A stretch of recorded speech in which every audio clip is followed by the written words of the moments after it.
qaraxa ka dhashay gaari waxyaabaha qarxa laga soo buuxiyay ayaa maanta waxa uu ku qarxay meel aan sidaas ugu fogeen warshada nacnaca oo ku taala degmada Wadajir ee magaalada Muqdisho. gaariga qarxay ayaa waxa lagu sheegay in waa gaari hoomeya isla markaana la sheegay inuu ku socday warshada nacnaca oo lagu tababaro ciidamada militariga ee dowladda Soomaaliya. gaariga intuusan qarxin waxaa la sheegay in askari ka tirsan ciidamada dowladda Soomaaliya rasaas uu ku furay gaarigaasi kadibna halkaasi uu ku qarxay. waxaana goobta ku dhaawacmay askarigii rasaastaasi furay sidoo kale dad shacab ah oo xilligaasi marayay halka uu qaraxaasi uu ka dhacay. waxaana la ii sheegay sidoo kale in rag hubeysan gaariga ay ka degteen kuwaas oo ka baxsaday halkaasi. goobta uu qaraxa uu ka dhacay waxaa gaaray ciidamo ka tirsan kuwa dowladda Soomaaliya oo isku gadaamay halka uu qaraxaasi uu ka dhacay. mid ka mid ah goobjoogayaashii ku sugnaa marka uu qaraxa u dhacay oo la hadlay telefishinka Somali News ayaa waxa uu ii sharaxayaa waxa uu arkayay markay wax dhacayeen. sida halkan waxa ugu dhacay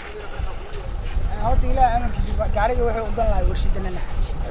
waxa baajiyay askari naftiisa askari gaari markuu arkay dhinaciisa u soo dhawaanayo xabad uu ku bilaabay xabadii ugu jawaabay gaarina way ka dageen laba qofood ayaa gaariga niyo halkay ka bixin dadkii weerarkaas qaaday oo halkan gaari ku baxay ka bixin dhinacan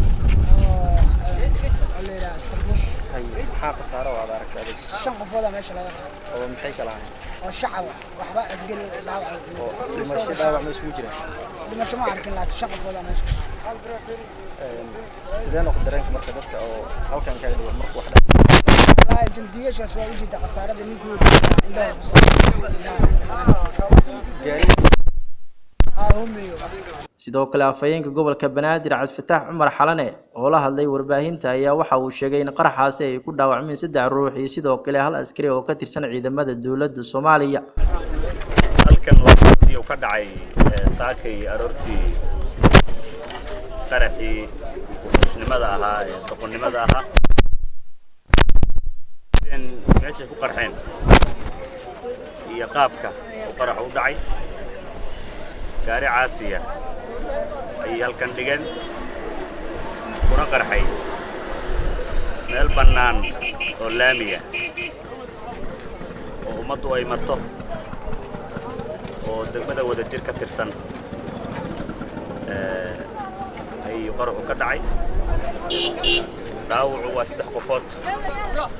cid shacab ah ee ku dhimatay haba yaraateena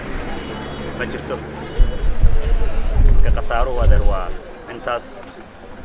gaariga qarxana caasi ayuu ahaa abaara 8 subaxnimo saaki ayuu halkan ku qarxay طبعا ujeeday lahaayeen laakiin ilaahay baa ku mahadsan oo fashiliyay oo meel bannaan oo maritaanka shacabku iyo deegaanka shacabku intaba ku yar yahay ayuunba gaarigii isaga qarxay taasoo ku tusaysa awood yarida iyo tabardarrida oo cadowga ummadda uu hawada u geysto. Abdiraxmaan Maxamed Cabdi waa bari telefishinka Somali News Muqdisho.